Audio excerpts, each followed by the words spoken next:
Hey friends, thanks for tuning back in to the channel here. We're doing another recap. It's March 23rd, Tuesday, and today I'm happy to report I am green again. Not a massive big green day, but it's something. So I'm up $643 today, and I'm actually titling this one today "Giving Up Gains" because I made a really drastic move today that I want to show you guys and show you where I had a big mistake and could have made a lot more today had it not been for this mistake. But hey, we make mistakes. That's part of trading. So let's take a look at my progress for today. Show you what I traded, show you my thought process through everything. And actually, it looks like all I traded today was DLPN. That was the main one I was looking at today. It is, as of right now, the top gainer in the market. And currently, it's up 174%. So with this stock, I had my eyeballs peeled to this one. Everything else wasn't looking that great. And I do want to go over bag holding situation with you guys that I've really screwed myself over in the last couple years bag holding, and it's specifically on YVR. So I'll try to recap that in a second, but let's go over DLPN real quickly here. So today, as you can see right now, this chart is pretty crazy. We've got DLPN and pre-market here, the thing just skyrocketed in like 2-3 candles. Absolutely ridiculous. So looks like there is some news to it. I don't know what it is. I'm not going to take the time to research it because I'm not swing trading it or investing in it. I'm just trading the momentum here. So but anyways, some sort of catalyst. And as you can see, this thing has been doing up and down, up and down, up and down, and basically going sideways for the longest time. So this was a tricky stock. And the more people dive into it, I feel like the trickier it gets. But a lot of points of resistance here. So I'm not going to go over every single trade with you guys because to be honest, I had a ton of trades on this, a bunch of scalp trades. But I am going to go over my big mistake with you guys. So today, anyways, I started off in the green, which was good. Started off 65 bucks up to 100 or 49. So I had a great progression and I was on an excellent ride. Doing quite well, got up to $454. And I was feeling good at that point, and I was thinking, hey, it's early in the day, and this one's just up and down, kind of going sideways, so maybe I should just call it a day and walk away and be happy with it. And I could have done that, and I got really frustrated at myself because this is what happened.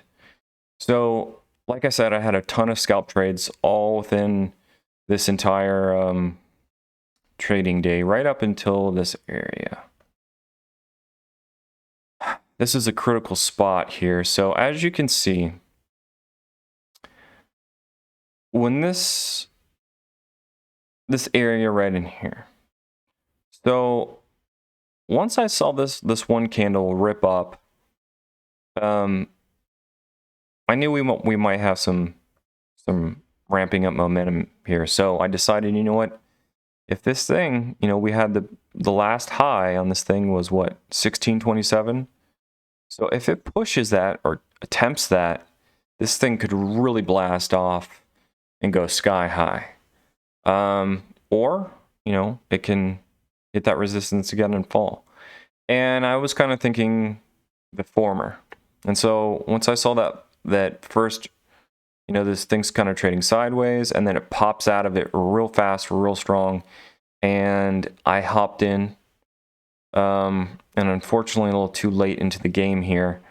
And as it pushed, I was waiting for it to push just a little bit further, to get past this resistance here, and it didn't. It hit that resistance, fell, and I had, two opportunities to just take a tiny little loss on it and break even, but practically right in here. And I didn't. I got greedy and I go, well, let's just, wait for a little pullback and, maybe we'll get another rip past that. and we didn't. And you know, the writing was on the wall with this thing, because if you go back and look at the prior moves, I mean, what did it do pre-market? You know, it blasted off, fell, then it curled, you know, once the market opened, went up, hit resistance, went down, curled back up, hit resistance almost the same point once again, faded again, did it a third time. And so once again, the writing was on the wall here. I should have known better, that there was going to be some heavy resistance in this area. I think I was just thinking more of I was too much on the bull side on this one and just too eager for it to break out, because I have seen stocks like this, you know, break out of their heavy resistance and just go to the moon. But this just wasn't the case. And so anyways, I jumped in. Let me show you exactly. Let me show you what, yeah, right here. I bought 300 shares at 16.12. Okay. Ready for the blast off. Didn't happen. You know, I get 2 opportunities to sell when I don't. And boom, the flash down happens. This was a huge flash, and I got caught in it. And, you know, I wasn't even trading that heavy on my share size, 300. And so just holding 300 though, when it dropped that quick, I just go, I gotta dump this. Are you kidding me? So I just said, screw it, I'm dumping it. And that cost me all my progress for the day. So I sold, I did a market order just to get the hell out of there, and I sold at 1463 down here. So not at the bottom, but you know, pretty close to it.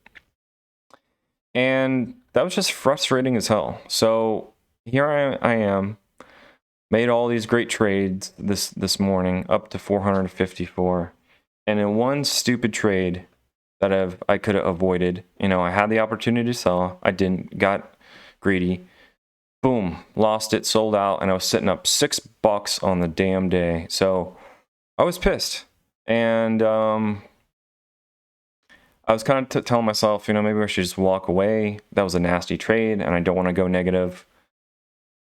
But I decided to hang in there, keep fighting, and I knew I didn't want to get too aggressive and like go super negative and do, you know, get real revengeful on my trading. And you know, so I tried to keep risk a little bit smaller. I decided to keep in the game and continue trading. And I'm actually glad I did, because with my quick in and out scalp trading from there, from being, you know, down to $6, I worked all the way up to 680, and my last trade was red, only $40. So I decided to end the day, you know, up $643. I think that's great progress from coming back from where I was at. I actually beat my high of the day earlier today. Now it did take, you know, some extra time today to sit around and be patient and make all those scalp trades. So it was tough. But and I also decided to make the call today. I was so tempted because I was watching this thing and about ready to trade it right in here. I did get a few scalp trades on the way up here, up to its new high of 1735. And right in here, I was thinking, ooh, if I just, you know, bought in for a little dip and maybe, you know, next leg up would be great. But as you can see, this thing is crazy wicked. And it's a mean son of a bitch. So, I mean, just look at the chart, you know, all these peaks just boom, and then right back down, boom, right back down. So it did so much of that. So that's kind of the advantage of actually hanging around a little bit longer and watching a stock versus trading it right out of the market open, is because as the day unfolds, you get to kind of see where support and resistance is on these stocks. And it's really helpful to know. I really trade off of those points. Mainly, sometimes I get ahead of myself and, you know, make bad trades, of course, but there's such great guides to go for, you know, seeing the lows, seeing the highs, and knowing that when things push up, there could be potential resistance. Like in this case, that was perfect clue there, and yet I failed on that one. But you know, was able to trade the rest of it and be green on the day. So anyways, that is the main deal here. Let me show you one more thing before I head out here. Give me a sec. Okay, I'm gonna try to link a very important video. I titled it something bag holder. Are you a bag holder? And it's an important video because I recapped a trade that I was doing on eyes where I was holding way too much. And I'm a day trader and I don't really swing trade. And however, I got greedy at one point and traded something that I got not locked into. I locked myself into it because I was down so much on it and just decided, screw it, I'll hold it. But long story short, I used to bag hold all the time in the past when I first started trading. I want to show you guys something. YVR is one of those stocks that I've been bag holding for years now. Okay, and tell you why this is horrible is because when you become a bag holder, you are held hostage to those positions. And YVR was moving up today, and I would have liked to day trade it. To be honest, I would have day traded YVR. However, I have a position here with YVR. All these in the top left hand position, these are my positions, right? And all these stocks for the most parts are all bag holds, and they're nasty, stupid bag holds that I've been holding for years, ever since I started trading.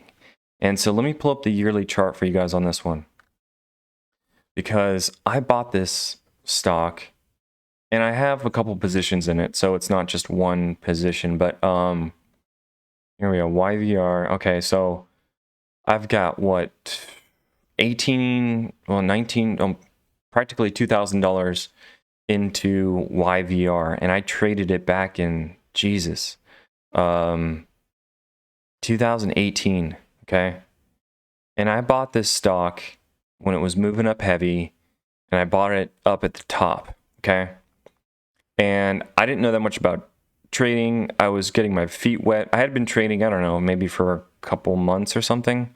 But anyways, I bought at the top here, big size, and it didn't go my way, and it just dropped. And I decided, oh, you know what? Well, I'm holding so much of it. Let me just wait till it'll eventually turn around at some point and blow past 17 and also for a win. Guys, I've been holding that stock since 2018. $2,000 of that money I have been locked out of, basically, because I've been, you know, I could sell for the loss here and try to retrieve some of the money, but I've got a different strategy. I think I'm going to do some tax loss harvesting, but that's a different subject. But anyways, the whole bag holding here is just stupid. And that goes to show you, man, being held hostage to a stock for years, it's disgusting. So anyways, that goes out to just a lot of, you know, beginners out there. If you're trading, don't get into the habit. If you want to become a day trader, don't be bag holding. It's the worst habit. It's hard to take a loss. That's where my, I think, career kind of shifted a little bit, is learning to just take losses. Things I screwed up on, because when I took my loss, if I took it sooner, I could mitigate the risk, and I could trade the next day. The problem is when you get into these bag holds is you're locked out of your capital, and sometimes for a lot of you guys, you might be stuck out of your capital for the longest time, and you know, so that's a perfect example of it. And anyways, I wanted to trade it today, but I didn't, because I have a position in it, and the way I have my speed key set up is that, you know, I can buy into stocks, but then when I go to sell them, it sells the entire position. So I don't want to sell the entire position, at least not yet, because, you know, I've been holding it for this long now. I figure I'm going to either wait till it does eventually push it. And here's the truth. It might never do that. It might go eventually to zero, and I might lose all that money. Or next year, I could just sell it for a loss and you know, take the loss and have that loss towards the tax write-offs. There's a whole thing you should look up in regards to it's tax harvesting, and I'm not a CPA, so don't recommend any of that. That's personal stuff for me, so look into that. But anyways, that's it for the day, guys. Let me show you one thing before I head out here. Pretty good recovery process for the day. Once again, up 643 bucks. And let's look at the calendar. So this week, yesterday was 425, today 643. That puts me $1,000 up on the week. And had a horrible last week, down 9K. Really good second week, up 9K, and then first week was pretty decent, 2K. So I'm looking to try to maybe do 2,000 this week. Now, I'm not going to set that as a hard line in the sand because I'm just going to trade the market, and you know, whatever's available is available, and just going to try to do my best. So, but I like to kind of ballpark think it'd be, you know, nice to try to put an extra 1,000 on the end of the month here. So only 3 days left. Hope you guys are trading well. Let me know if you're green today or if you're red. And if you guys are enjoying this, make sure to subscribe, like this channel. I really do appreciate all of you who comment and let me know how your progress is going. Really great community here, and it's just really great to hear from a lot of you to find out how your progress is going. So take care. We'll see you tomorrow.